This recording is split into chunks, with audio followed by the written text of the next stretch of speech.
Exercise 4.4 का ये रहा 28वां प्रश्न। एक त्रिभुज का क्षेत्रफल 30 सेंटीमीटर स्क्वायर है। इसका आधार ज्ञात कीजिए यदि इसकी ऊंचाई आधार से 7 सेंटीमीटर अधिक है। मान लिया ए बी सी एक त्रिभुज है जिसका आधार बी सी हम यहाँ 1 सेंटीमीटर मान लेते हैं। तो इसकी ऊंचाई हम मान लिया ए डी है हमारा ऊंचाई, और ए डी की जो लंबाई है x+7 सेंटीमीटर है प्रश्न के आधार पर। अब हम यहाँ इसे मान लेते हैं उसी तरह, यानी हम अपने सॉल्यूशन में लिखेंगे। मान लिया कि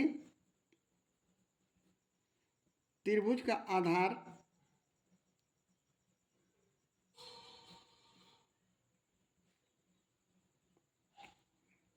अर्थात BC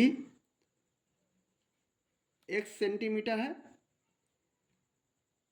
और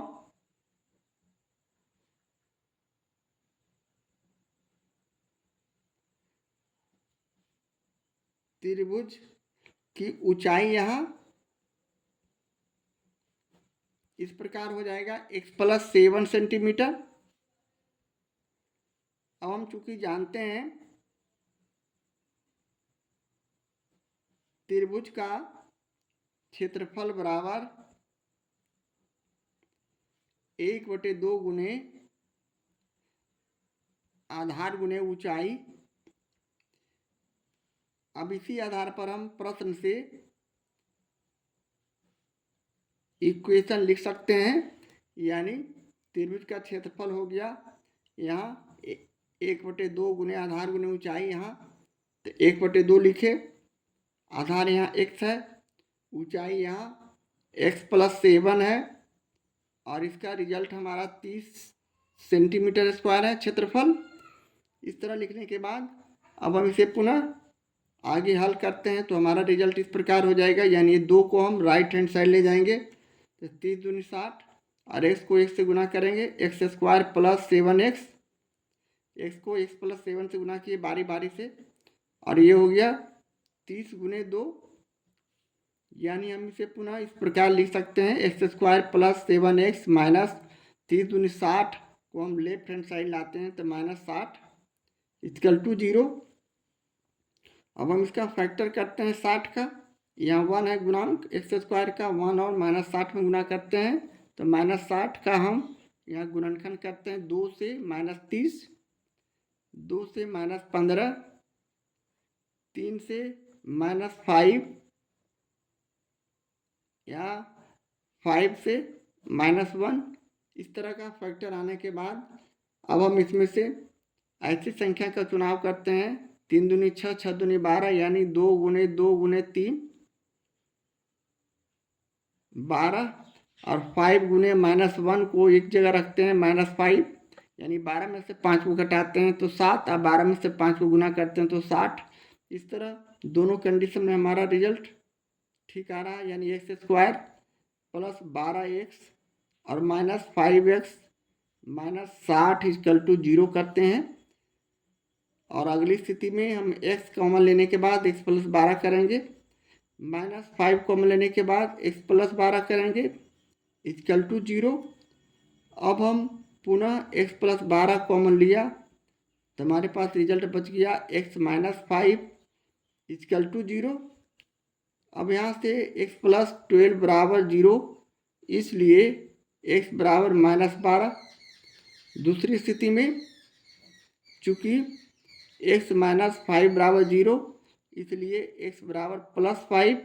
यहाँ -12 एक ऋणात्मक संख्या है जो कि अमान्य है, इसलिए कि हम ऋणात्मक संख्या यहाँ किसी भी भुजा में नहीं ले सकते हैं। इस तरह हम x बराबर 5 रखकर त्रिभुज का आधार और ऊंचाई निकाल सकते हैं। तो लिखेंगे जब x बराबर 5 तो त्रिभुज का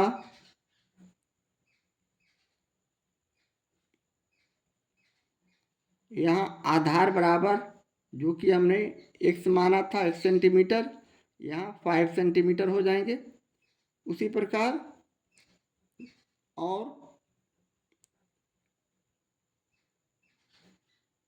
त्रिभुज की ऊंचाई यहाँ हमारा हो जाएगा, जो कि हमने x+7 माना था, यहाँ 7 इसमें जोड़ देंगे x की जगह 5 रखकर, 7 5 12 सेंटीमीटर। और ये हमारे प्रश्न का सॉल्यूशन है, आंसर है। इस तरह प्रश्न 28 का सॉल्यूशन करते हैं। एक्सरसाइज 4.4 का ये रहा 29वां प्रश्न। क्या एक ऐसी आम की बगीचा बनाना संभव है जिसकी लंबाई चौड़ाई से दुगनी हो और क्षेत्रफल 800 मीटर स्क्वायर हो? यदि हाँ तो उसकी लंबाई और चौड़ाई ज्ञात करें। तो यहाँ भी हम उसी तरह मान लिया कि आयताकार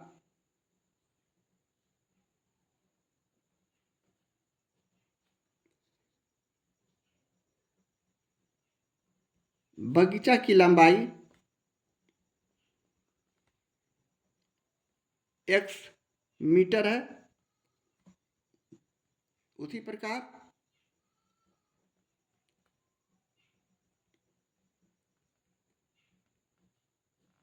आयताकार बगीचा की चौड़ाई हम प्रश्न से लिख सकते हैं, यानी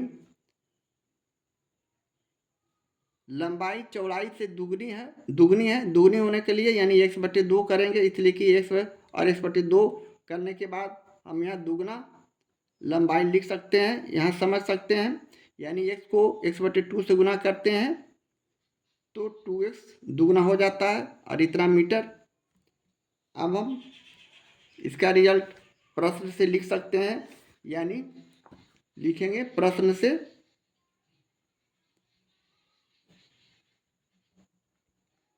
आयत का क्षेत्रफल, हमारे पास सूत्र है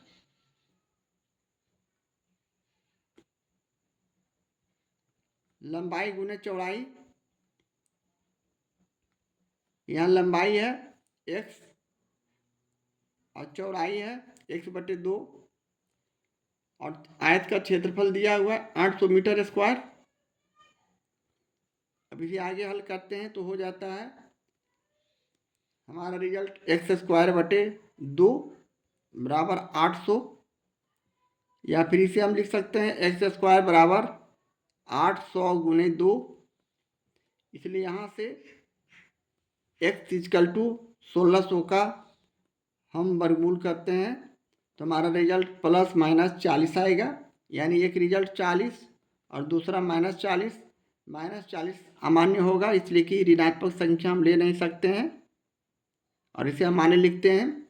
इसलिए यहाँ से अब फाइनली हम आयताकार बगीचा का लंबाई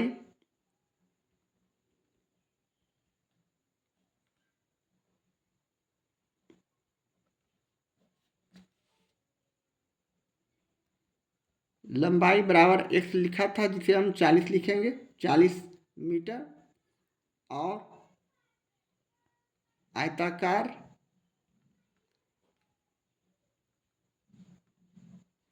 बगीचा की चौड़ाई उसी प्रकार x/2, यानी यहाँ 40/2 करेंगे तो यहाँ 20 यानी 20 मीटर। इस प्रकार 40 मीटर और 20 मीटर हमारा फाइनल रिजल्ट होगा, आंसर होगा। इस तरह प्रश्न 29 का सॉल्यूशन करते हैं। एक्सरसाइज 4.4 का ये रहा 30वां प्रश्न। मैं एक ऐसा आयताकार पार्क बनाना चाहता हूँ जिसकी चौड़ाई उसकी लंबाई से 3 सेंटीमीटर कम हो। इसका क्षेत्रफल पहले से निर्मित त्रिभुजाकार पार्क जिसका आधार आयताकार पार्क की चौड़ाई के बराबर तथा ऊंचाई 12 सेंटीमीटर है से 4 मीटर स्क्वायर अधिक हो। क्या ऐसा पार्क बना पाना संभव है? यदि हाँ तो इसकी लंबाई और चौड़ाई ज्ञात कीजिए। या हम उसी तरह ABCD एक आयताकार पार्क लिया जिसकी चौड़ाई उसकी लंबाई से 3 सेंटीमीटर कम है, तो चौड़ाई हम यहाँ x मान लेते हैं। मान लिया ये x मीटर है, x सेंटीमीटर सॉरी, इसलिए सेंटीमीटर में दिया हुआ है, तो लंबाई 3 सेंटीमीटर कम हो जाता है। यानी यहाँ हम x+3 लंबाई लेंगे, तब हमारा चौड़ाई 3 सेंटीमीटर कम जाएगा। इस तरह भुजा लेने के बाद अगले स्टेप में इसका क्षेत्रफल पहले से निर्मित त्रिभुजाकार पार्क, ये त्रिभुजाकार पार्क है जिसका आधार आयताकार पार्क की चौड़ाई के बराबर तथा ऊंचाई 12 सेंटीमीटर है। यानी ये जो ऊंचाई हो गया EF, ये हमारा 12 सेंटीमीटर है। EF की दूरी हमारा 12 सेंटीमीटर है। तो हमें इसकी लंबाई और चौड़ाई ज्ञात करना है। तो चलें हम लोग उसी तरह आयताकार पार्क की चौड़ाई और लंबाई ज्ञात करने के लिए हम यहाँ मान लेते हैं, यानी मान लिया कि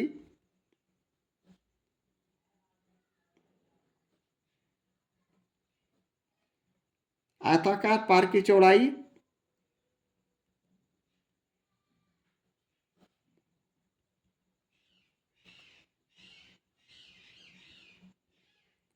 बराबर x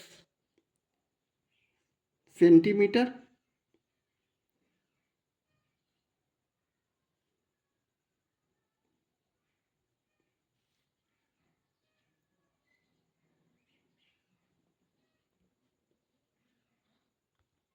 यहाँ हम प्रश्न में सभी जगह मीटर कर लेंगे। प्रश्न में सेंटीमीटर है लेकिन हम यहाँ मीटर कर लेंगे। यहाँ आयताकार पार्क का चौड़ाई x मीटर और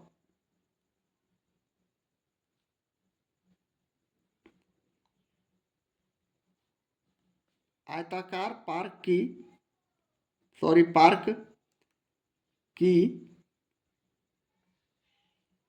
लंबाई equal to x plus 3 metre. अब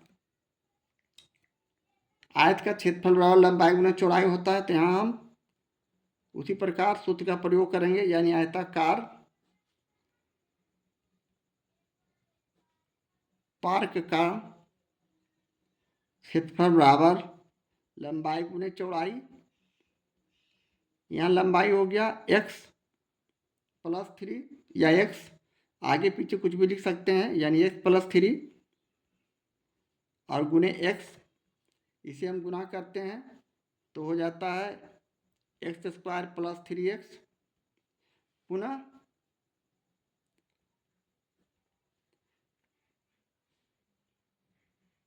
त्रिभुज का क्षेत्रफल के लिए भी हमारे पास सूत्र है 1/2 गुने आधार गुने ऊंचाई। यहाँ ये आयत का आमने सामने के भुजा बराबर होता है, ये आधार हो गया तो यह भी x हो गया, ये x प्लस 3 लंबाई है तो यह भी x प्लस 3 लंबाई हो जाएगा।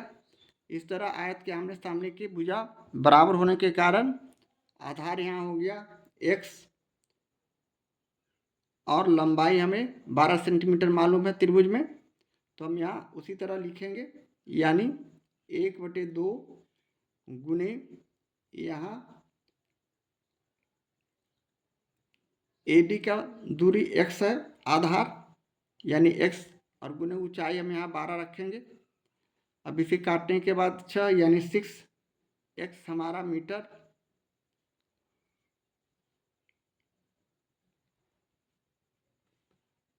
आएगा त्रिभुज का क्षेत्रफल। अब हम प्रश्न से इक्वेशन तैयार कर सकते हैं,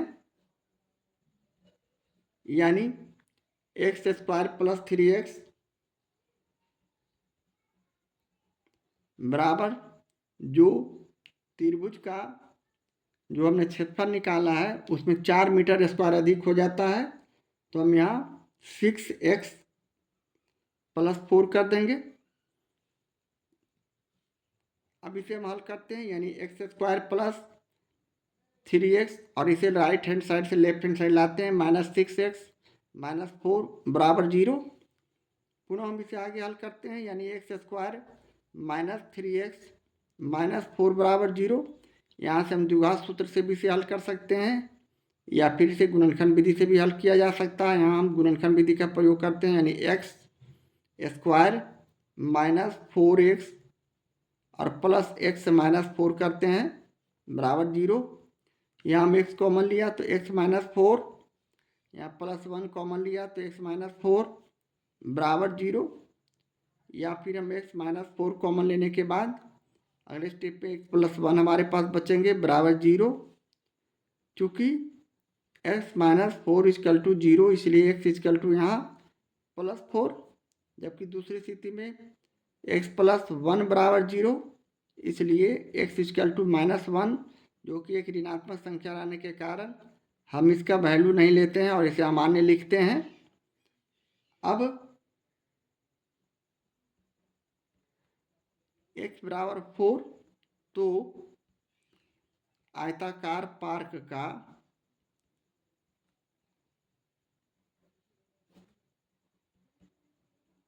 पार्क की चौड़ाई, जो कि हमने x माना था, 4 मीटर हो जाएंगे। और उसी प्रकार आयताकार पार्क की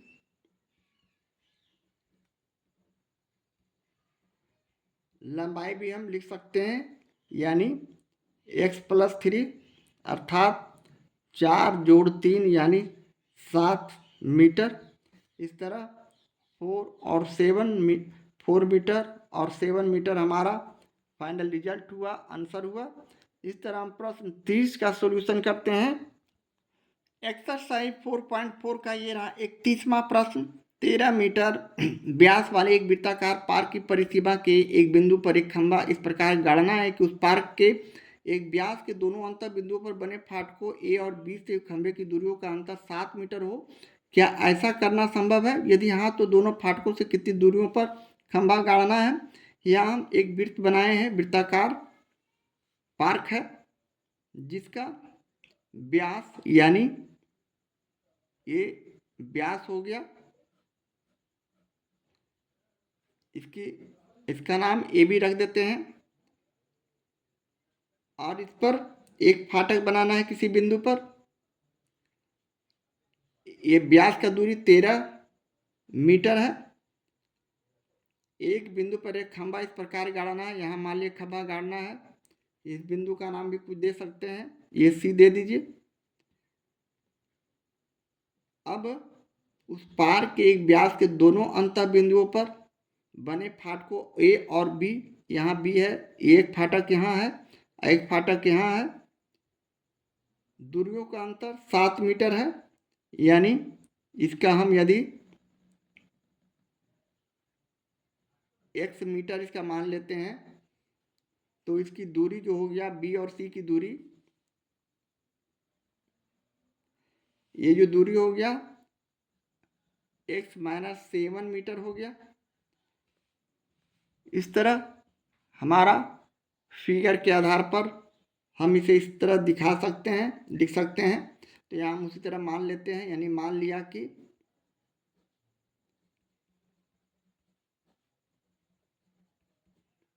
ए से खंभे की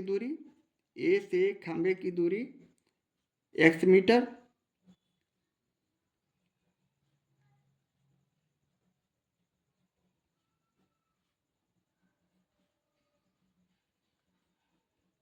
बराबर x मीटर, और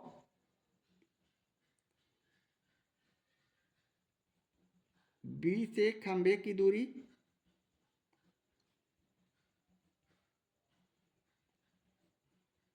यहाँ हो जाएगा x - 7। उसी तरह अब हम प्रश्न से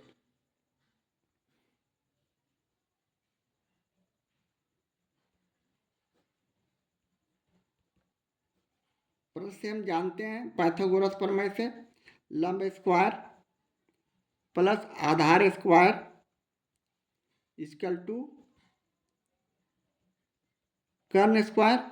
यहाँ हम लिख सकते हैं पाइथागोरस प्रमेय से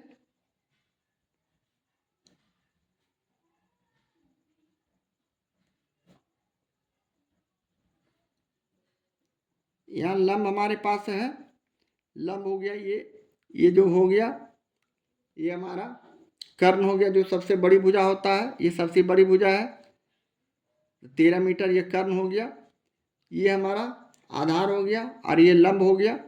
तो हम यहाँ उसी चीज़ को लिख रहे हैं, यानी लंब स्क्वायर यानी हो गया x स्क्वायर प्लस आधार स्क्वायर यानी x - 7 का होल स्क्वायर इक्वल टू कर्ण स्क्वायर यानी 13 स्क्वायर।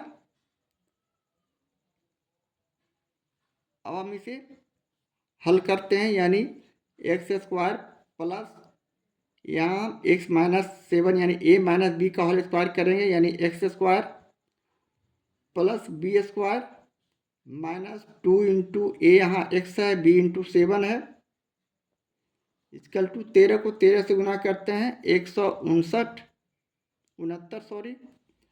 अब हम पुनः इसे आगे हल करते हैं तो एक्स स्क्वायर प्लस इसे और फाइनली हल करते हैं, यानी एक्स स्क्वायर सजा कर लिखते हैं 7 दूनी 14 एक्स और प्लस 749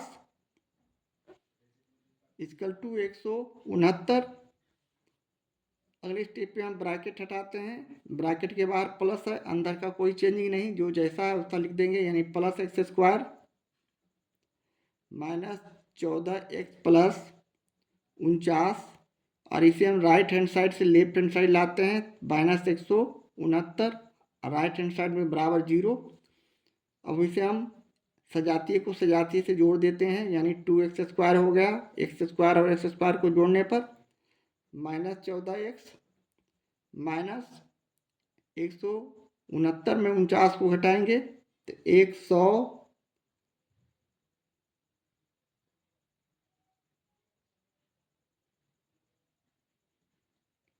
9 में से 9 गया 0, 6 में से 4 गया 2, यानी 120 बराबर 0। अब हम यहाँ से पुनः 2 कॉमन लेते हैं तो हमारा संख्या बच गया एक्स स्क्वायर माइनस 7x और माइनस 60 इक्वल टू 0। इस प्रकार हमारे पास द्विघात जो कोऑर्डिनेट इक्वेशन आया x square minus 7x minus 60 बराबर 0। यहाँ हम d का मान निकाल कर हाँ या नहीं में उत्तर ला सकते हैं। यदि d का मान 0 से बड़ा होगा तो हम हाँ में उत्तर देंगे। तो यहाँ हम a बराबर 1, b बराबर माइनस 7, पिछले प्रश्न में हमने डिस्क्रिमिनांट यानी विविक्तकर निकालना भूल चुके हैं, वहाँ से आप हाँ या नहीं में उत्तर दे सकते हैं। अगर यदि d का मान 0 से बड़ा होगा तो हाँ में उत्तर होगा। यहाँ हम b बराबर माइनस 7 रखे, c बराबर माइनस 60 रखे, इसलिए d बराबर हम यहाँ बी स्क्वायर माइनस 4ac लिखते हुए माइनस 7 का whole square minus 4 into 1 into minus 60 करते हैं, यानी 749 और ये प्लस 24 240 अर्थात 289 हमारा d का मान है, इसलिए d इज ग्रेटर देन 0, 0 से बड़ा है, धनात्मक संख्या, इसलिए हम उत्तर हाँ में लिख सकते हैं। हाँ, इसका हल संभव है, यानी हम क्या ऐसा करना संभव है, तो हाँ करना संभव है, तो हाँ में पहला आंसर हो गया। अब यहाँ से हम द्विघात सूत्र से भी इसका मान निकाल सकते हैं, तो चलें इसके गुणनखंड विधि से ना निकाल कर हम द्विघात सूत्र से x का मान निकालते हैं। चूंकि x बराबर minus B plus minus root B square minus 4ac हमारे पास सूत्र है बटे 2a, यहाँ माइनस बी यानी माइनस का मान यहाँ माइनस 7 रखे plus minus B square minus 4ac का मान हमने यहाँ 289 ला चुके हैं, 289 रखे बटे 2 गुने 1 किए, यानी माइनस 7 प्लस 7 में बदल जाएंगे, यहाँ माइनस माइनस तो यह प्लस 7, अब प्लस माइनस 289 का हम यहाँ वर्गमूल करते हैं, यहाँ 17 होगा और बटे 2, यानी हम फाइनली इसे 7 प्लस 17 बटे 2 लिख सकते हैं या 7 माइनस 17 बटे 2 लिख सकते हैं। पुनः इसे 17 में 7 जोड़ते हैं तो ये हो गया 7 7 14 के 4 हासिल यानी 24 बटे 2। दूसरी स्थिति में 17 में 7 घटाते हैं तो माइनस 10 बटे 2, इसे हम काटते हैं तो 12, इसे हम काटते हैं तो माइनस 5, यानी 2 रिजल्ट 12 और माइनस 5। माइनस 5 जो हम रखते हैं ये अमान्य है, इसलिए कि ऋणात्मक संख्या हम यहाँ नहीं ले सकते हैं और इसे मान लिखते हुए x बराबर फाइनली हम यहाँ 12 से मान निकालते हैं। जब x बराबर 12 तो a से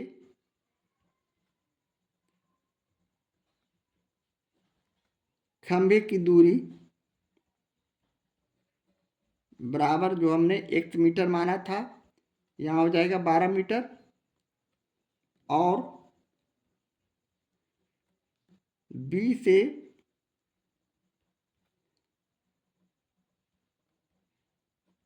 खंभे की दूरी उसी प्रकार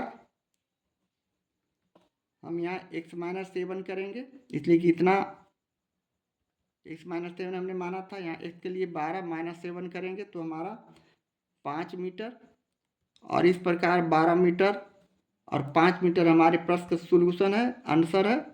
इस तरह प्रश्न 31 का सोल्यूशन करते हैं।